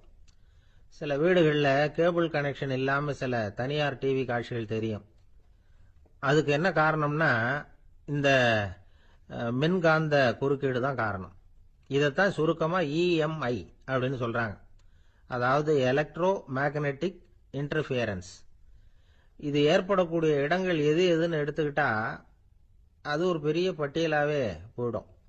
இந்த EMI தொந்தரவு கேபிள் டிவியில மட்டும்தான் இல்லை, ராக்கெட் ஏவுதளத்தில் உள்ள ரேடார்கள், அங்க உள்ள சில சக்தி வாய்ந்த தொலைத்தொடர்பு சாதனங்கள், விமான தளங்கள்ல உள்ள ரேடார்கள், கப்பல் தளங்கள்ல பொருத்தப்பட்டிருக்கக்கூடிய சக்தி வாய்ந்த ஆண்டனாக்கள், இப்படி நிறைய சொல்லலாம்.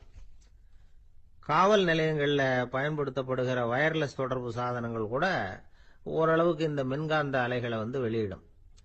நம்ம வீட்டில் உட்காந்துக்கிட்டு ரேடியோ கேட்டுக்கிட்டு இருப்போம் அல்லது டிவி பார்த்துக்கிட்டு இருப்போம். அந்த சமயத்தில் பக்கத்து தெருவில் ஒரு மோட்டார் சைக்கிள் அல்லது காரு, குறிப்பாக பெட்ரோல் இன்ஜின், அது போறப்ப அதில் உள்ள மின்காந்த மின்கலத்தில் அதாவது மேக்னெட்டோ பேட்டரியிலிருந்து வெளிப்படுகிற மின்காந்த அலை இங்க டிவியிலையும் ரேடியோவிலையும் கரகரப்பை உண்டு பண்ணும். சரி, இது பெருசா என்ன இடைஞ்சல உண்டு பண்ணிட போகுது அப்படின்னு நாம அலட்சியமா நினைக்கலாம். வயசானவங்களுக்கு மறதி நோயின்னு ஒன்று வரும்ல, அல்ஷமீர், அதாவது மூளையில உள்ள செல்கள் செயலிழந்து போயிடுறது. அது செய்ய வேண்டிய வேலையை மறந்துடும். மனைவியே எதிரில் நின்னா கூட உன்னை எங்கேயோ பார்த்தது மாதிரி தெரியுதே அப்படின்னு சொல்லிட்டு இருப்பாங்க. அப்படி ஒரு மறதி. இந்த விசித்திரமான நோய்க்கு இதுவரைக்கும் மருந்தே இல்லைன்னு வேற சொல்றாங்க. இந்த மைக்ரோ ஓவன் அப்படின்னு சொல்லக்கூடிய சமையல் அடுப்புகள் கூட மின்காந்த அலைகளை வெளியிடுது. சமயத்துல சில தொழிற்சாலைகள்ல கூட பெரிய விபத்துக்களை இந்த இஎம்ஐ உண்டு பண்ணிவிடும். இத பத்தி தீவிரமா சிந்திக்க ஆரம்பிச்சதே ஒரு விபத்துக்கு பிறகுதான். அமெரிக்காவுக்கும் வியட்நாமுக்கும் இடையில போர் நடந்ததே, அந்த சமயம் அமெரிக்காவுக்கு சொந்தமான விமானம் தாங்கி கப்பல் ஒண்ணு வியட்நாமை தாக்கறதுக்கு தயாரா ஏவுகணைகளோட கடல்ல நிறுத்தி வைக்கப்பட்டிருந்தது. தற்செயலா அந்த பகுதியில கப்பல் தொலைத்தொடர்பு பகுதிக்கு அருகில ஊடுருவிய இந்த சக்தி வாய்ந்த ரேடியோ அலைகள் ஏவுகணையில இருந்த மின்னணு சர்க்கியூட்டை பூர்த்தி செஞ்சு வச்சுட்டுது. அவ்வளவுதான், ஏவுகணை அங்கேயே வெடிச்சு சிதறி போச்சு. 130 பேர் அந்த இடத்திலேயே உடல் கருகி செத்து போட்டாங்க. ஏகப்பட்ட பொருள்கள் நாசம். இந்த விபத்துக்கான காரணம் என்னங்கிறத உடனடியா யாராலையும் கண்டுபிடிக்க முடியல. ரொம்பவும் கடுமையா முயற்சி பண்ணி கடைசியா கண்டுபிடிச்சாங்க, இது இந்த இஎம்ஐ வேலை தான் அப்படின்னு. மின்னணு தொலைபேசிகள் இருக்க, இதுல பேசும்பொழுது நம்ம காதை அதாவது செவியை ஊடுருவக்கூடிய மின்காந்த அலையானது மூளைக்கு போய் அங்க மூளை கட்டிகளை உருவாக்க ஊக்கம் கொடுக்குது அப்படின்னு வேற கண்டுபிடிச்சிருக்கிறாங்க. இந்த இஎம்ஐ ரொம்ப குறைஞ்ச மின்காந்த அழுத்தத்துல நமக்கு எந்த பாதிப்பையும் ஏற்படுத்துறதில்லை. மின்காந்த அலைகள் அழுத்தத்தோட இருக்கிற இடங்கள்ல ரொம்ப நேரம் இருந்தோம்னா நம்ம உடம்பின் வெப்பநிலை 2 டிகிரி செல்சியஸ் வரைக்கும் அதிகரிக்குதாம். அதனால வெப்பநிலையை சீராக்கிறதுக்கு இதய துடிப்பும் அதிகரிக்குது. இப்படிலாம் கண்டுபிடிச்சிருக்கிறாங்க. இப்பெல்லாம் இந்த மின்காந்த குறுக்கீடுகளை தடுக்கிறது எப்படி அப்படின்னு விஞ்ஞானிகள் யோசனை செய்ய ஆரம்பிச்சிருக்கிறாங்க. இந்த விஷயத்துல அலட்சியமா இருந்தோம்னா எதிர்காலத்துல நிறைய பேருக்கு இந்த ஞாபக மறதி நோய் வந்துடும். அப்புறம் அது ரொம்ப கஷ்டமா போயிடும். ஒரு குடும்ப தலைவர் தன் மனைவியை பார்த்து, யார் நீ, உன்னை எங்கேயோ பார்த்தது மாதிரி இருக்குதே அப்படின்னு சொல்லிட்டு இருந்தார். உடனடியா அவரை போய் பார்த்தேன். வாங்க டாக்டர் கிட்ட போகலாம் அப்படின்னு. அவரு என்னை தனியா அழைச்சிட்டு போய் காதோட காதா மெதுவா சொல்றார், இத பார்ப்பா, என் கையில பணம் இல்லாத போகலாம், அப்படி மறதி நோய் வந்துட்டது மாதிரி நடிச்சுக்கிட்டு இருப்பேன், அவ்வளவுதான், அதை நீ கண்டுக்காத அப்படின்னார். அங்க ஒரு புதர் தெரியுது இல்லையா, இந்த புதருக்குள்ள ஒரு சிங்கம் இருக்கு. அந்த பக்கமா நான் போறப்போ வர்றப்போலாம் அது என்கிட்ட வம்பு வளர்க்குது, தகராறு செய்யுது, என் மேல பாயுது, என்னை தாக்குது, ஏன்னு தெரியல அப்படின்னுது. இதை கேட்டதும் அந்த குரங்கு சொல்லிச்சு, இனிமே கவலைப்படாத, இந்த தடவை நான் உன்னை காப்பாத்துறேன்னுது. அதுக்கப்புறம் ஒரு நாள் அந்த குரங்கும் கழுதியும் அந்த புதர் பக்கமா போய்கிட்டு இருந்தாங்க. எதிர்பார்த்தது மாதிரியே நடந்தது. இந்த சிங்கம் எதிரில் வந்தது, கழுதியை பார்த்தது, உடனே அது மேல பாய ஆரம்பிச்சுட்டுது. அவ்வளவுதான். உடனே இந்த குரங்கு என்ன பண்ணுச்சு தெரியுமா, கிடுகிடுன்னு ஒரு மரத்து மேல ஏறி உட்காந்துக்கிட்டது. அங்க உட்காந்துக்கிட்டு கீழே அந்த கழுதையும் சிங்கமும் போடுற சண்டையை வேடிக்கை பார்க்க ஆரம்பிச்சுட்டுது. கொஞ்ச நேரம் கழிச்சு அடிபட்ட காயத்தோட அந்த கழுதை மெதுவா நடந்து வந்தது. குரங்கும் மெல்ல மரத்தை விட்டு கீழே இறங்குச்சு. இப்ப கழுதை கேட்டுது, என்னை காப்பாத்துறேன்னு சொல்லிவிட்டு காலவாரி விட்டுட்டியே, நீ பாட்டுக்கு மரத்து மேல ஏறி உட்காந்துக்கிட்டே, இது நியாயமானது. குரங்கு பரிதாபமா அதை பார்த்தது. நான் மரத்து மேல இருந்து நீங்க 2 பேரும் சண்டை போட்டதை பார்த்துக்கிட்டு தான் இருந்தேன். உன்னோட சத்தம் தான் அதிகமா இருந்தது, அது நீ சிரிக்கிற மாதிரி எனக்கு கேட்டுது, அதனால நீ தான் ஜெயிச்சுக்கிட்டு இருக்க போல இருக்கு அப்படின்னு நினைச்சுட்டேன்னு. இன்னைக்கு பல பேர் இப்படிதான் இருக்கிறாங்களாம். யாரு ஜெயிக்கிறாங்க யாரு தோக்குறாங்கிறத முகத்தை பார்த்து கூட கண்டுபிடிக்க முடியறதில்ல. பேசுற பேச்சை வச்சு கூட கண்டுபிடிக்க முடியறதில்ல. தோற்கிறவங்க கூட சிரிக்கிற மாதிரி முகத்தை வச்சுக்கிறான். இன்றைய மனிதர்கள் கிட்ட ஏகப்பட்ட முரண்பாடுகள். பொய் முகங்களோட உலவுகிறவர்கள் தான் அதிகம். உண்மை முகம் எங்க இருக்கு அப்படிங்கறத புரிஞ்சுக்கிட்டு நண்பர்களை தேர்ந்தெடுக்கணும் அப்படிங்கிறது ஒரு முக்கியமான கருத்து. கடவுள் இந்த உலகத்தை படைச்சுட்டு அதுக்கப்புறமும் கொஞ்ச நாள் இங்கேயே தங்கி இருந்தாராம். அப்பதான் அவருக்கு ஒரு உண்மை புரிஞ்சுதான், இந்த உலகத்துல தங்கி இருக்கிறது எவ்வளவு இடைஞ்சல்னு. தினமும் மனிதர்கள் தேடி ஏதாவது புகார் சொல்லிக்கிட்டே இருந்தாங்களாம். எனக்கு அது வேணும் இது வேணும்னு கேட்டுக்கிட்டே இருந்தாங்களாம். சில பேர் வந்தாங்க, நாங்க விவசாயம் பண்றோம், தண்ணி இல்லாம பயிர் காயுது, எங்களுக்கு மழை வேணும் அப்படின்னாங்க. அவங்க போனதும் அதுக்கப்புறம் சில பேர் வந்தாங்க, நாங்க மண்பானை செய்யறவங்க, நிறைய பானை செஞ்சு வச்சிருக்கிறோம், மழை பெஞ்சா எல்லாம் கரைஞ்சி வீணா போயிடும், அதனால இன்னைக்கு மழை பெய்யக்கூடாதுன்னாங்க. கடவுள் பார்த்தார், அவருக்கு என்ன பண்றதுன்னே தெரியல, ஏகப்பட்ட குழப்பம், தலையை பிச்சுக்கலாம் போல இருந்தது, கிட்டத்தட்ட பைத்தியம் பிடிக்கிற அளவுக்கு ஆயிட்டுது. எல்லாருடைய ஆசைகளையும் அவரால் நிறைவேற்ற முடியல, ஏன்னா ஒண்ணுக்கு ஒண்ணு முரண்பாடா இருந்தது. ஒரு நாள் தன்னுடைய அமைச்சரவையை கூட்டி ஆலோசனை கேட்டார், என்ன செய்யலாம் சொல்லுங்கன்னார். இது என்ன பிரமாதம், பேசாம இமயமலை அடிவாரத்துல போய் உட்காந்துங்க, யாரும் தொந்தரவு பண்ண மாட்டாங்கன்னாங்க. அங்கேயும் மனிதர்கள் வர ஆரம்பிச்சிருவாங்களேன்னார் கடவுள். சரி அப்படின்னா சந்திரன்ல போயிருந்துக்கலாமேன்னாங்க. அங்கேயும் மனுஷன் குடி வர போறான் அப்படின்னார் கடவுள். வெகு தூரத்துக்கு அப்பால் உள்ள நட்சத்திர மண்டலத்துக்கு போயிடலான்னாங்க. இதெல்லாம் நிரந்தர தீர்வாகாது, நிரந்தரமா இந்த மனிதனுடைய தொல்லையிலிருந்து நான் விடுபடணும், அதுக்கு ஏதாவது வழி சொல்லுங்கன்னார் கடவுள். ஒரு வயசான ஆள் வந்தார். கடவுளுக்கு காதோட காதா ஒரு வழியை சொன்னார். கடவுளுக்கு முகம் மலர்ந்தது. அதுதான் சரி, அப்படியே செஞ்சுடலான்னார். அந்த ஆள் சொன்ன ரகசியம் என்ன தெரியுமா? மனிதனால அடைய முடியாத ஒரு இடம் இருக்கு, அது வேற எங்கேயும் இல்ல, அவனுக்கு உள்ளே இருக்குது. அங்க போய் மறைஞ்சுங்க, அதுக்கப்புறம் மனிதர்களால உங்களுக்கு தொந்தரவு இருக்காதுன்னார். மனிதன் நினைக்காத இடம் அதுதான். அதாவது உள்ளுக்குள்ள இருக்கிற உண்மையை புரிஞ்சுக்காம வெளியில எங்கேயோ அது இருக்கிறதாக நினைச்சு வரட்டிட்டு அலையறான் மனுஷன். உள்ளே இருக்கிற உண்மை புரிஞ்சா நாம தன்னம்பிக்கையோட தலை நிமிர்ந்து வாழலாம். வேடிக்கையா ஒரு கதை சொல்லுவாங்க. இதை பாருங்க, நம்ம பையன் எங்க பணம் வச்சாலும் எடுத்து விடுறான், என்ன பண்றதுன்னாங்க அம்மா. அப்பா கொஞ்ச நேரம் யோசனை பண்ணார். அதுக்கப்புறம் சொன்னார், அவன் கண்ணுல படாத இடமா நம்ம வீட்டில் இருக்கிறது ஒரே இடம் தான், அங்க பணத்தை வை, திருட்டு போவாதுன்னார். அது எந்த இடம்னு கேட்டாங்க. அதுதான் அவன் பாட புஸ்தகம், அதுல வச்சிரு, அவன் தொடவே மாட்டான். பாட புத்தகத்தை தொடாம பரீட்சையில வெற்றி பெற முடியாது அப்படிங்கறத புரிஞ்சுக்கணும். உள்ளே இருக்கிற உண்மையை தொடாமல் வாழ்க்கையில வெற்றி பெற முடியாது. அதனால உண்மையை புரிஞ்சுகிட்டா வாழ்க்கையில வெற்றி நிச்சயம். இமயமலை அடிவாரத்துல ஒரு மடம். அங்க ஒரு சன்னியாசி இருந்தார். அவர்கிட்ட ஒருத்தர் வந்தார். சுவாமி, ஆசைய உதற நினைக்கிறேன், முடியல, ஊட்டிக்கிட்டே வருது அப்படின்னாராம். இப்படி உட்கார, ஒரு கதை சொல்றேன் அப்படின்னு சொல்லி அவர் சொல்ல ஆரம்பிச்சாராம். அவர் சொன்ன கதை என்னன்னா, ஒரு ஊர்ல ஒரு ஆள் இருந்தான். அவன் பேரு குப்புசாமி. அவன்கிட்ட எப்பவும் ஒரு பழைய தொப்பி இருக்கும், விடவே மாட்டான். அதனால அவனை எல்லாரும் தொப்பி சாமி அப்படின்னு தான் கூப்பிடுறது வழக்கம். ஒரு புது தொப்பி வாங்கிக்கப்படாதாப்பா அப்படின்னு நண்பர்கள்லாம் சொல்லி பார்த்தாங்க. பணத்துக்கு எங்க போவேன் அப்படின்னு விட்டானா. பணம் வச்சிருக்கான், செலவு பண்ண மனசு வரல, மகா கஞ்சன். பழைய பாட்டில்கள்லாம் வாங்கி வித்துக்கிட்டு இருந்தான். அப்படி ஒரு தடவை பழைய கண்ணாடி சாமான்களை ஏலத்தில் எடுத்தப்போ அதுல ஒரு அருமையான சென்ட் பாட்டில் கிடைச்சது. உடனே ஒரு ஐடியா பண்ணான். அந்த சென்ட்டை சின்ன சின்ன பாட்டில்கள்ல அடைச்சி ஜன்னல் ஓரமா அடுக்கி வச்சுட்டான். அதை வித்தா நிறைய பணம் கிடைக்குமே, அதனால. இதுக்கு இடையில ஒரு நாள் அவன் அப்படியே உட்காந்துருந்தான். அந்த நேரம் நண்பன் வந்தான். ஏண்டா, உன் பழைய தொப்பியை மாத்தப்படாதா, ஊர்ல எல்லாரும் கேலி பேசுறாங்களே உன்னை தொப்பி சாமின்னு அப்படின்னு சொல்லி கேட்டிருக்கான். இந்த சென்ட் பாட்டில் வித்ததும் பணம் வரும், அதுக்கப்புறம் பார்க்கலாம் அப்படின்னு நானா இவன். சரி வா, நீச்சல் குளத்துக்கு போயிட்டு வருவோம் அப்படின்னு கூப்பிட்டுருக்கான் நண்பன். 2 பேரும் போனாங்க. அதே நேரம் அந்த ஊர் நீதிபதியும் அங்க குளிக்க வந்தாராம். அவர்கிட்ட இருந்தது விலை வசந்த ஒரு புது தொப்பி. அதை அங்க இருந்த ஸ்டாண்ட்ல மாட்டிவிட்டு குளிக்க போனார். இதுக்கிடையில குப்புசாமி குளிச்சுட்டு வந்தான். அவனுடைய பழைய தொப்பியை காணல. அந்த புது தொப்பியை பார்த்தா இது நண்பனுடைய வேலை தான் அப்படிங்கறதாக புரிஞ்சுக்கிட்டு அதை எடுத்து மாட்டிட்டு வந்துட்டான். நீதிபதி குளிச்சுட்டு வந்து பாக்குறாரு, தொப்பியை காணும். போலீஸ்ல புகார் கொடுத்தார். அவங்க தேடினாங்க. ஒரு மூலையில பழைய தொப்பி கிடைச்சது. அடடா, இது நம்ம குப்புசாமியோட தொப்பி இல்லையா அப்படின்னு நானா ஒருத்தன். உடனே அவன் வீட்டுக்கு தேடிட்டு போயிருக்காங்க. அங்க போய் பார்த்தா புது தொப்பி அங்க இருக்குது. உடனே அவனுக்கு 1000 ரூபாய் அபராதம் போட்டாங்களாம். அவன் பணத்தை கட்டிவிட்டு ரொம்ப எரிச்சலோட வீட்டுக்கு வந்தான். பழைய தொப்பி கண்ணுல பட்டது மறுபடியும். உன்னாலதானே எனக்கு 1000 ரூபாய் நஷ்டம் அப்படின்னு சொல்லி அதை எடுத்துக்கிட்டு அப்படி போயிருக்கான். அந்த ஊர் குளத்துல வீசி எரிஞ்சுட்டு வந்துட்டான். அது மீன் பிடிக்கிற ஒருத்தன் கையில சிக்கிச்சு. அவன் வர்ற வழியில அதை எடுத்து வேகமா வீசி எறிஞ்சான். அது நேரா குப்புசாமி வீட்டு ஜன்னல் வழியா உள்ள இந்த சென்ட் பாட்டில்கள் மேல விழுந்து எல்லாம் உடஞ்சி நொறுங்கி போச்சு. குப்புசாமி பார்த்தான். தோட்டத்துல ஆழமா ஒரு குழியை வெட்டினான். அந்த தொப்பியை போட்டான், மூடிவிட்டான். இதை அடுத்த வீட்டுக்காரன் பார்த்தான். ஏதோ புதையல் தான் வச்சிருக்கான் போல இருக்குன்னு நினைச்சான்.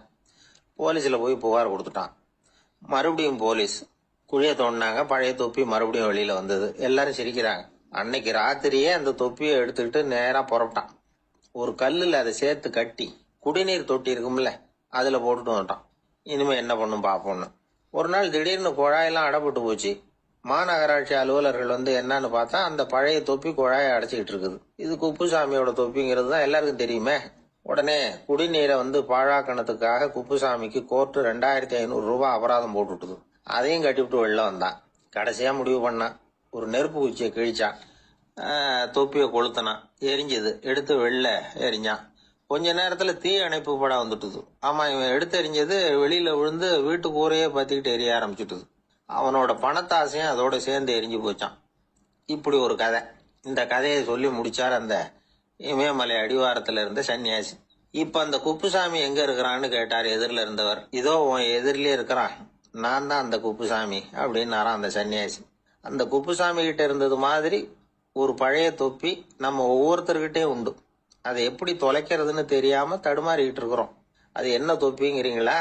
அதுதான் நம்மை சூழ்ந்திருக்கிற மாயை. அப்படிங்கிறார் சுவாமி சின்மயானந்தர். மெய்ஞானம் கிடைக்கிறப்போ மாயை எரிஞ்சு போகும் அப்படிங்கிறது அவருடைய கருத்து. நம்மால் ஒருத்தர் வேகமா ஓடி வந்தார். காலில் மாட்டியிருந்த பழைய செருப்பு ரெண்டையும் ஆவேசமா தூக்கி ஒரு கிணத்துல போட்டுட்டு வெறுங்காலோட நடந்து வந்துகிட்டு இருக்கிறார். ஏன் அப்படி பண்ணீங்க அப்படின்னு கேட்டோம். அந்த செருப்புக்கு சொந்தக்காரன் பின்னாடி வந்துகிட்டு இருக்கிறான், அதனால அப்படி பண்ணேன் அப்படிங்கிறார் இவர். ஒரு ஆளு ராமகிருஷ்ணரை தேடி வந்தான். அவன் கையில 1000 பொற்காசுகள் வச்சிருந்தான். அதை அவர்கிட்ட கொடுத்து இதை ஏத்துக்கணும் அப்படின்னு ரொம்ப பணிவா கேட்டுக்கிட்டான். அவரு பார்த்தார், இது எனக்கு தேவையில்லை, ஆனாலும் உன்னுடைய மனசை புண்படுத்துறதுக்கு நான் விரும்பலை, அதனால நீ கொடுக்கறத வாங்கிக்கிறேன்னார். வாங்கிக்கிட்டார்.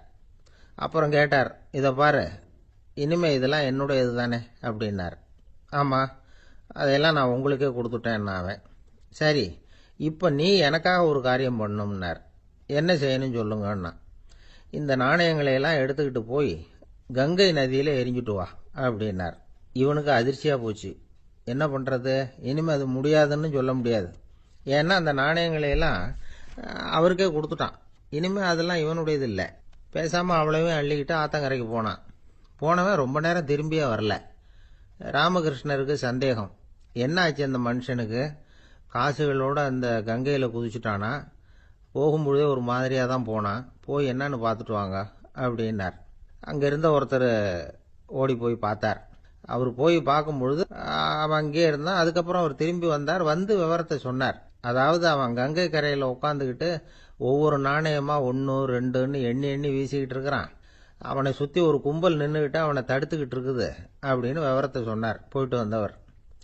இதை கேட்டதும் ராமகிருஷ்ணரே புறப்பட்டு அங்க போனாராம்.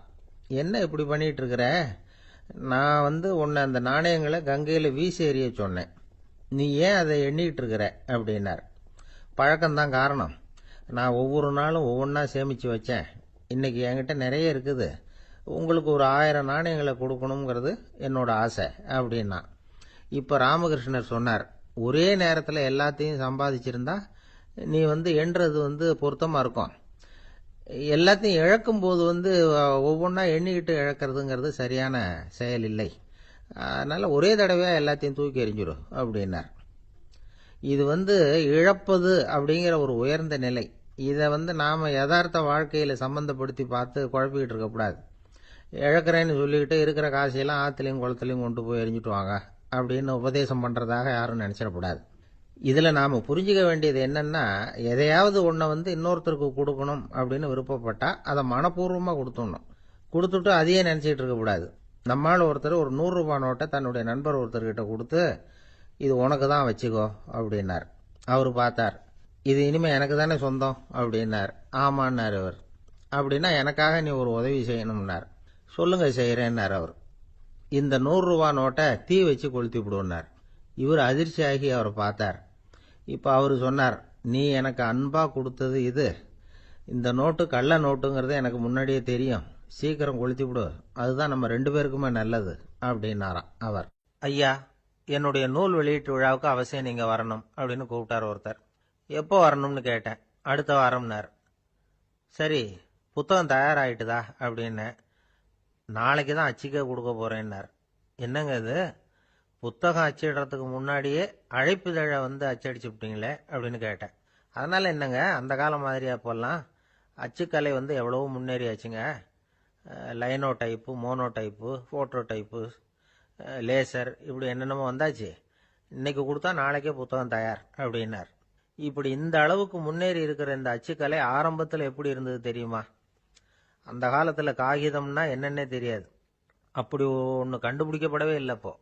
அப்பெல்லாம் எதையாவது ஒன்று எழுதணும்னா அதுக்கு ஆட்டு தோலை தான் பயன்படுத்தி இருக்கிறாங்க. கண்ணுக்குட்டி தோல் கூட அதுக்கு உபயோகப்பட்டு தான். ஐரோப்பாவில் இருந்த பாதிரியார்கள் தோல்ல எழுதப்பட்ட புத்தகத்தை தயாரிக்கிறதுல ரொம்ப கெட்டிக்காரங்களாம். எகிப்து, அப்புறம் மத்திய தரைக்கடல் ஓரத்தில் உள்ள நாடுகள், இங்கெல்லாம் தோல் தான் எழுது பொருளாக பயன்பட்டு வந்திருக்குது. ஆனால் நம்ம நாட்டில் ஓலைச்சுவடிகளை எழுத்துக்கு பயன்படுத்தி இருக்கிறாங்க. எழுதுறதுக்கு தோலை பயன்படுத்தினவங்க பிறகு பேப்பரைஸ் அப்படிங்கிற கோரை புல்லை அதுக்கு பயன்படுத்தினாங்களாம். இதெல்லாம் அப்படி கொஞ்சம் கொஞ்சமாக கண்டுபிடிச்சிட்டு வந்திருக்கிறாங்க. அந்த புல்லை கச்சிதமாக நறுக்க வேண்டியது, நல்லா பதப்படுத்த வேண்டியது, அதுக்கப்புறம் அதில் எழுத வேண்டியது, அவ்வளவுதான். பேப்பருங்கிற சொல்லே இந்த பேப்பைரஸ் அப்படிங்கிறதுலேருந்து வந்தது தான். அதுக்கப்புறம் தான் காகிதம் வந்தது. இதை முதல்ல சீன நாட்டில் தான் கண்டுபிடிச்சாங்க. அது வந்த பிறகு அச்சு எந்திரம் கண்டுபிடிக்க வேண்டிய அவசியம் ஏற்பட்டது. அதை கண்டுபிடிச்சவர் ஜெர்மானிய அறிவியல் அறிஞர் ஜான் கூட்டன்பர்க். அச்சு கலைக்கு அடித்தளம் அமைச்சவர் அவர் தான். ஜெர்மனியில மெயின்ஸ் அப்படிங்கிற ஊர்ல 1399 பிறந்தார். அவரோட மாமன் ஒருத்தர் உலோக வேலையில வல்லவர். அவர்கிட்ட அந்த வேலையை கத்துக்கிட்டார். அதோட வைர கற்களை பட்டை தீட்டுறதுலையும் ரொம்ப தேர்ச்சி பெற்றிருந்தார். இளம் வயசுலயே சும்மா இருக்க மாட்டாராம். எதை செஞ்சாலும் அதை திறமையா செய்வாராம். அவர் தான் முதல்ல மர அச்சு எழுத்துக்களை உருவாக்கினார். அது மேல மை தடவி பிரதிகள் எடுத்தார். அதுக்கப்புறம் உலோக எழுத்துக்கள், முதல்ல காரியம், அப்புறம் இரும்பு, அப்புறம் கலப்பு உலோகம். பிறகு அச்சடிக்கிறதுக்கு எந்திரம் ஒன்றையும் உருவாக்கினார். முதல்ல பைபிள் அச்சடிச்சார். 1468 அவர் இறந்து போனார். 16ஆம் நூற்றாண்டுல மேலை நாடுகள்ல இருந்து மர எழுத்துக்களை கொண்டுகிட்டு தமிழ்நாட்டில் கிறிஸ்துவ நூல்களை அச்சிட்டாங்க. அப்பெல்லாம் அச்சகங்கள் போதிய அளவுக்கு இங்கே இல்லை. அதுக்கு என்ன காரணம்னா, இந்தியர்கள் அச்சகங்களை நடத்தக்கூடாது அப்படின்னு சட்டம். 1835 வரைக்கும் அந்த சட்டம் நடைமுறையில் இருந்தது. இந்த நிலைமையில அங்கேயும் இங்கேயுமா 1-2 அச்சகங்கள் ஆரம்பமாச்சு.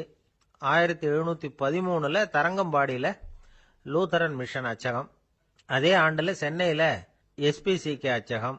இது ரெண்டும் தான் இந்தியாவில் முதல்ல தொடங்கப்பட்ட அச்சகங்கள். ஆட்டுத்தோல்லையும் ஓலைச்சுவடியிலையும் எழுதப்பட்ட எழுத்துக்கள் இன்னைக்கு எங்கேயோ போயிடுது. ஆனா நம்ம ஊர்ல எழுத்தாளர்கள் நிலைமை தான் ஒன்னும் சொல்லிக்கிறது மாதிரி இல்லை.